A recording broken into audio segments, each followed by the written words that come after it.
All right, the topic for this lecture is life cycle thinking. Our agenda for this lecture is to identify the 4 steps or components of life cycle assessment to align the LCA framework to the different stages of a product life cycle and to identify appropriate functional units for LCA.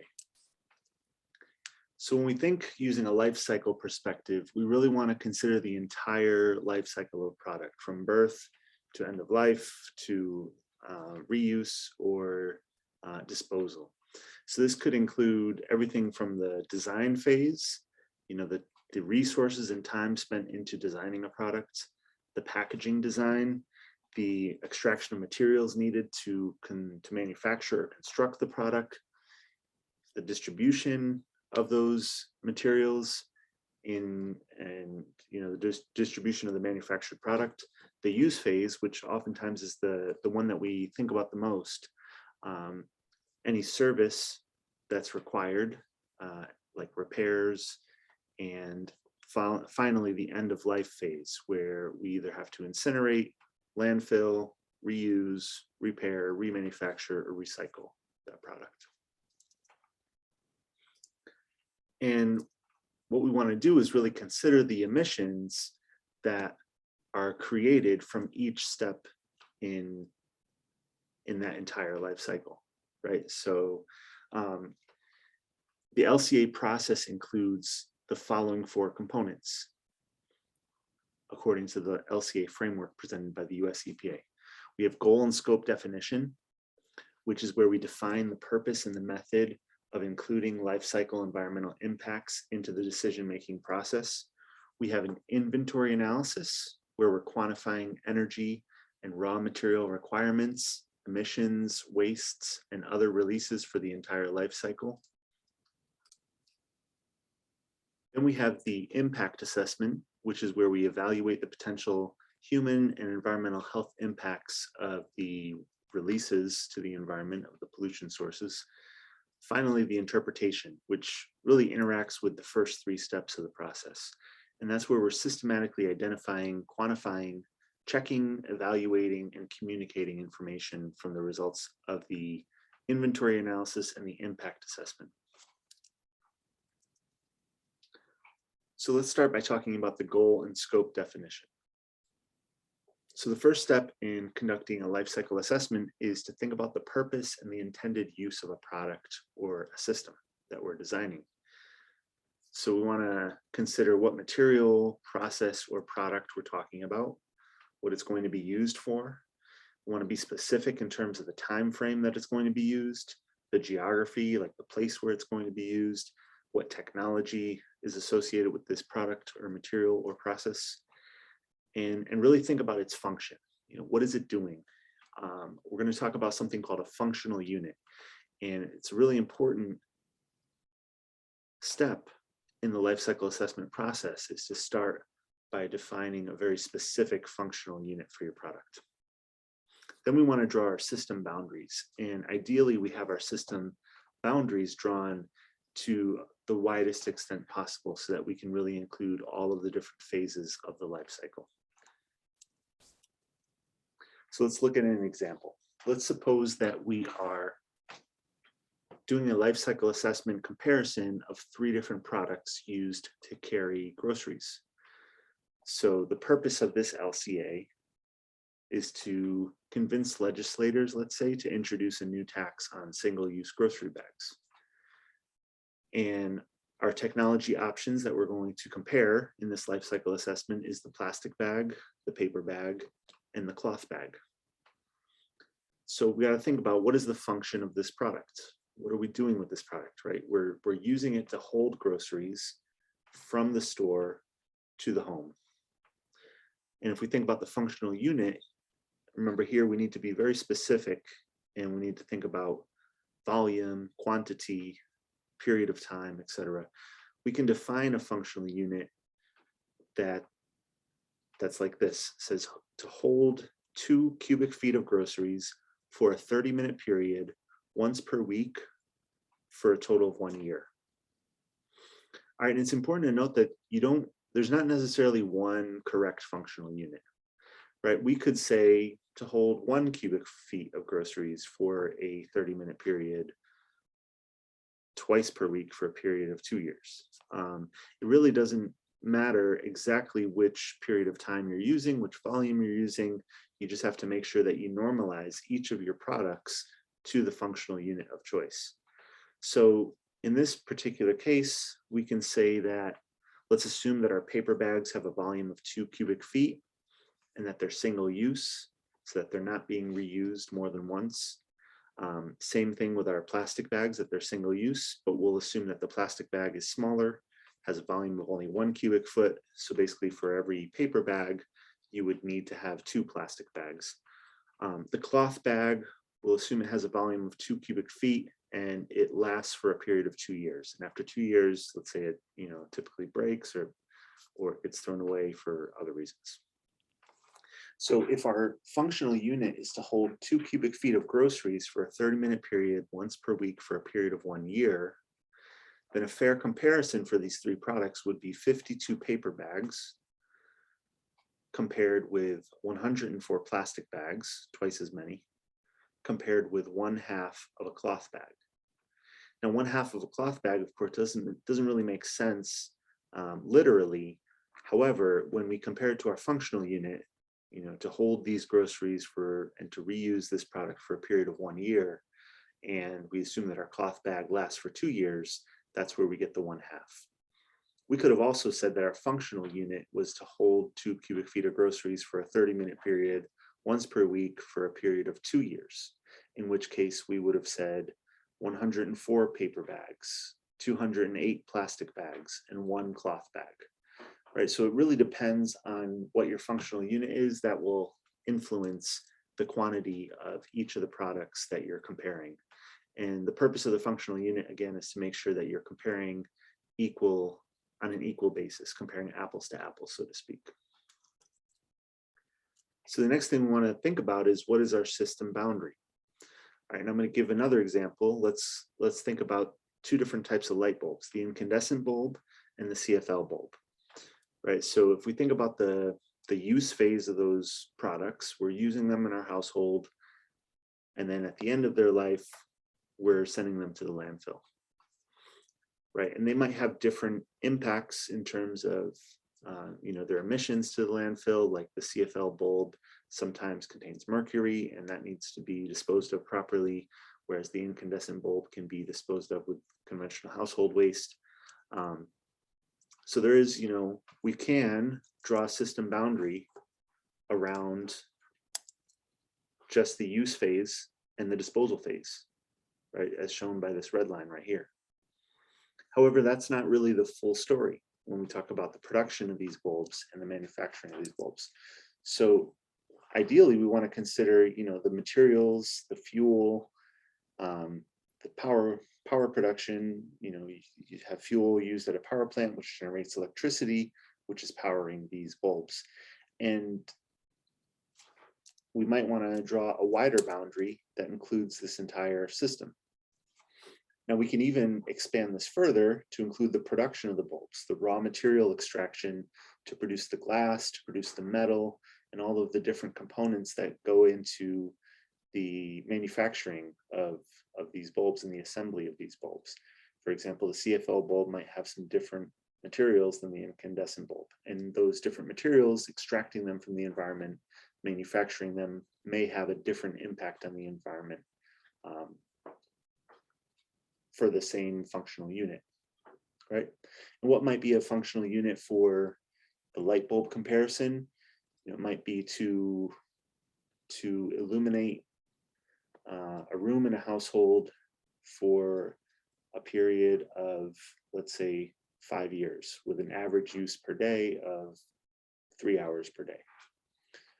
Right, so you then can determine how many incandescent bulbs would last that long, how many CFL bulbs would last that long. All right, now let's talk about the inventory analysis. So we've thought about our life cycle for the product, from raw material acquisition, extraction, to material manufacturing, final product assembly, packaging, transportation, distribution, the use phase and the disposal phase. and we've drawn our system boundary. Now it's time to think about the inventory. The inventory analysis really considers what raw materials, what energy, what water, what other resources are going into this system in order to manufacture and assemble this product. And what are the emissions associated with each of those materials, energy, and other resources, right? So what are the atmospheric emissions? What are the waterborne wastes? What are the solid wastes?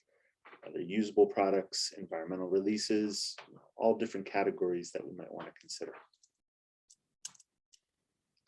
Let's look at another example of an inventory process tree for a coffee machine. So to make coffee, we need coffee beans, we need paper for the filter production.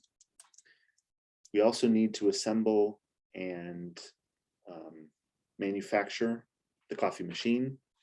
So that coffee machine includes, let's say, polystyrene, which needs to be injection molded, aluminum, which needs to be extruded into the proper shape, steel, which needs to be pressed and formed into the proper shape, glass, which needs to be formed in the proper shape.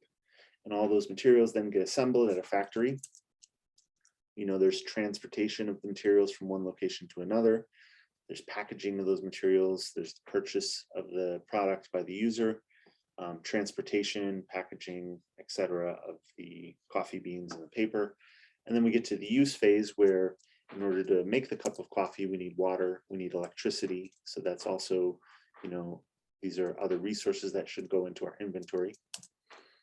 And then finally, after the coffee is consumed, we're disposing of the coffee and of the filters. And at the end of the life of the machine, we will dispose of the machine itself. All right, so you really want to lay out what are all of the different inputs, and it's kind of like a brainstorming session to think about what goes into the production of this product or system. What are the different types of inventory data that we might be concerned with? So a big one is usually energy resources needed for things like processing, heating, and electricity. So these typically come from fossil fuel sources like oil, natural gas, coal, might come from nuclear energy, depending on where you live, or even renewables like hydro, wind, solar, biomass energy. So we need to really understand what is our portfolio of energy resources in the particular location that we're manufacturing, assembling the product. We also want to think about what other raw materials are involved. Might be metals, might be water, air, etc. What are the emissions associated with each of the steps? So what are the emissions to water? What are the emissions to land? What are the air emissions? And then there might be other categories like the amount of land area that needs to be used in order to manufacture or produce the product or the system. And this is a snapshot of what a part of a life cycle inventory table might look like.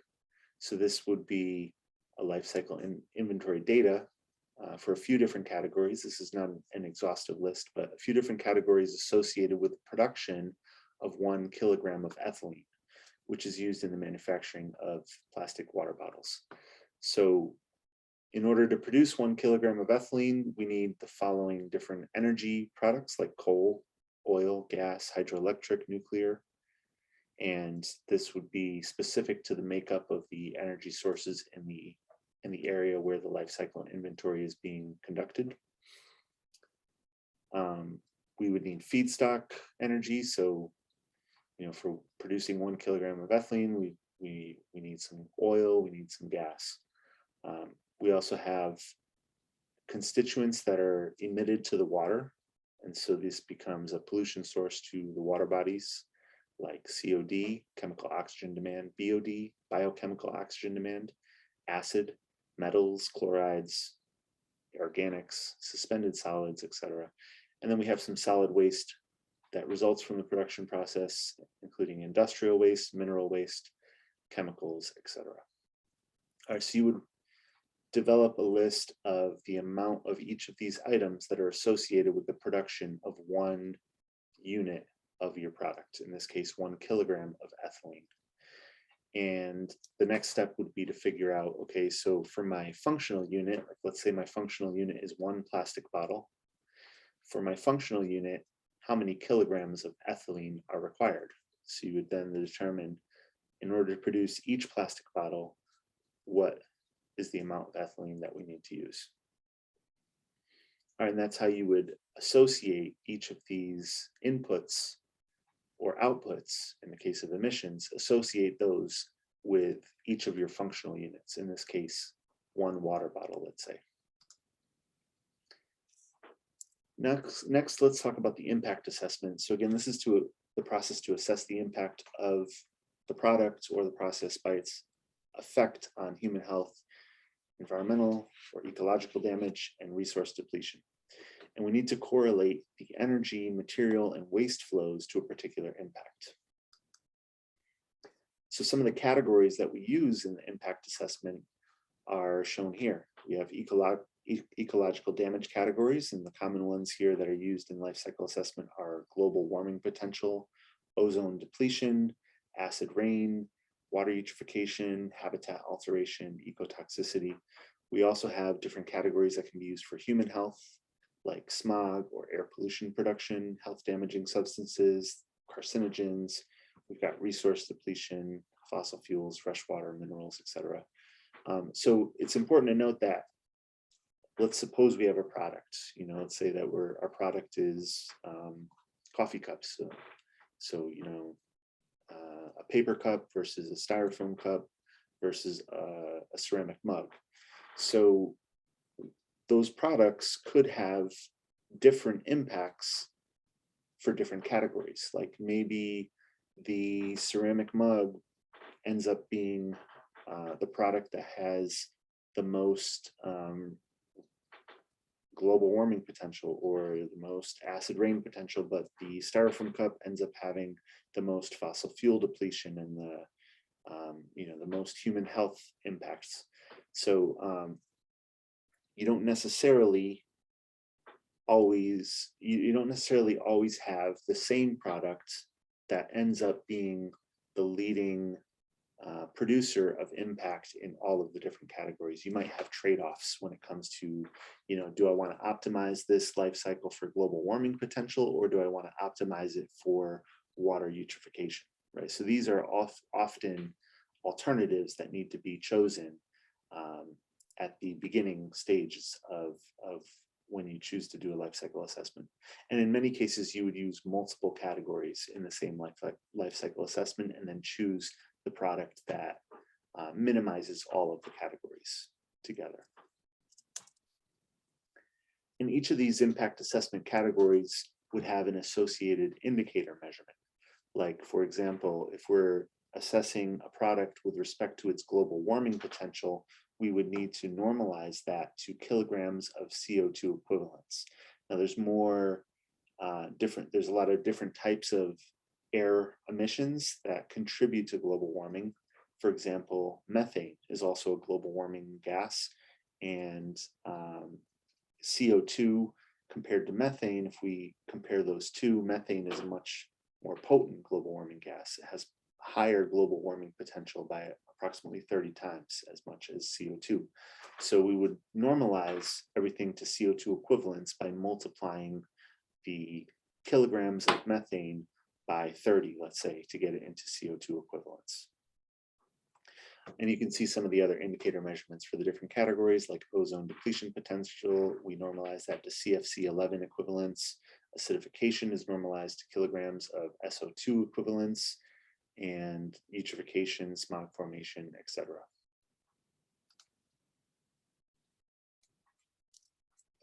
So let's do an example problem. Let's suppose you want to do a life cycle assessment on the coffee cup, considering the following product alternatives. So we have a paper disposable cup, we have a polystyrene disposable cup, a plastic reusable cup, and a reusable ceramic mug. So think about the following. What might be the purpose of doing an LCA on a coffee cup? What might you do with the results of your analysis? How might you use the results? Then think about, what is the function of a coffee cup? What do we want our coffee cup to do? And finally, what might be an appropriate functional unit for your LCA on these coffee cup alternatives?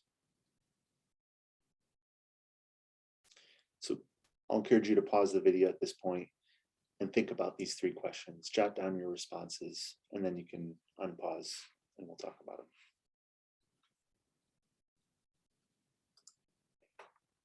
All right, so in our example problem, we were looking at a comparison of 4 different coffee cup products, and I asked you to think of the following 3 questions. The first question, what might be the purpose of doing LCA on a coffee cup? What might you do with the results, and how might you use those results? So the purpose might be to determine which of the products is most sustainable from a life cycle perspective, and maybe you're interested in using these results in order to market a new product, or perhaps to decide which product is most appropriate to use for an event. A lot of times nowadays, events might have some kind of target for reducing life cycle emissions, like reducing global warming potential or reducing waste, and you might be required to do an inventory and kind of a rough life cycle assessment in order to demonstrate that your event is not causing a life cycle impact that exceeds the target for the entire event. So that might be what the purpose of doing an LCA on a coffee cup, and that might be one of the things that you might use the results for. Of course, there could be other reasons why you might want to do a life cycle assessment on a coffee cup, but that's just one example. So what's the function of a coffee cup? Well, of course, we want the coffee cup to hold a liquid for a specified amount of time, usually the time it takes for us to drink the coffee. Of course, we need it to hold that liquid and maintain a hot temperature, because that's often the point of drinking coffee is for it to be hot. We want also the cup to provide a way for the user to safely consume the beverage. And so what might be now an appropriate functional unit for your LCA on these coffee cups? So one example of a functional unit that we could use for an LCA here is to hold 8 fluid ounces of coffee prepared from 8 grams of ground coffee and 8 ounces of tap water for a 30-minute period once per day for a period of 1 year. And that would allow us to compare these 4 products on an apples to apples basis, right? Because the styrofoam cup we can assume is a one-time use. So if it's going to be every single day, once per day for a period of 1 year, we would need 365 styrofoam cups. If we're looking at the paper cup, that paper cup is also probably a one-time use. So again, that's 365 paper cups. If we're looking at plastic cup, the reusable plastic cup, that plastic cup might be reused for, let's say, 3 years before it is tossed or thrown away by the user. So, we would consider 1/3 of a plastic reusable cup for the purposes of this LCA with this functional unit. And the ceramic mug, let's say it lasts for 10 years. So we would use the functional unit. Based on the functional unit, we would consider 1/10 of a ceramic mug. And now we have the ability to compare these 4 products on an equal basis, because of course the styrofoam and the paper cups, there's more of them being used, there's more manufacturing, and there's more transportation of the different products and materials that go into the production of these cups. However, for the ceramic cup, there might be greater impacts during certain phases of the life cycle, like the energy required to fire the ceramic cup, or the paint and chemicals required to seal the ceramic and paint the exterior. For the plastic reusable cups, there might be different emissions as well associated with the production and the molding of those plastics. So we really need to consider all of the different stages of production, assembly, manufacturing, and disposal so that we can make an equal comparison here.